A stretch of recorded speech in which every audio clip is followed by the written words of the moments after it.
शासन म्हणतं नवीन मदतनीसांना संपावर जाण्याचा अधिकार नाही, त्यांच्या हाती चाव्या द्या, आहार करू द्या. त्यांच्या कुपोषणाचा प्रश्न आहे, नाहीतर बचत गटांना आहार करू द्या, पण तुम्ही चाव्या द्या. या शासनास कुणी सांगावं? चाव्या तर घेणार, पण अंगणवाडीत मुलं कोण पाठवणार? कारण कोणतेही पालक अंगणवाडी सेविका अंगणवाडीत आल्याशिवाय आपल्या पाल्यास अंगणवाडीत पाठवण्यास तयार नाहीत.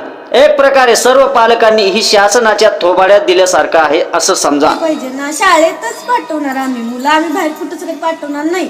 जोपर्यंत तुमचा संप मिटत नाही तोपर्यंत आम्ही बाहेर कुठं सगळं मुलं पाठवणार नाहीये. तुमच्या संपाला आम्ही पाठवणारच नाही मदतनीसच्या घरी वगैरे, आहारासाठी तर नाहीच नाही. तिची जबाबदारी कोण बरोबर आहे. मदतनीसला सुद्धा समजलं पाहिजे आपल्या एकटीच्या वैयक्तिक जबाबदारी. जर का त्या मुलांना काहीच झालं तर त्याला जबाबदार कोण? मदतनीस एकटी राहणार असली तर पाठवा, आमचं पण काही नाही. नाही आम्ही पाठवणारच नाही. एवढ्या दोघी शाळेत असून शाळा सुरू नाही म्हणजे काय म्हणायचं? हो बरोबर आहे तुमचं.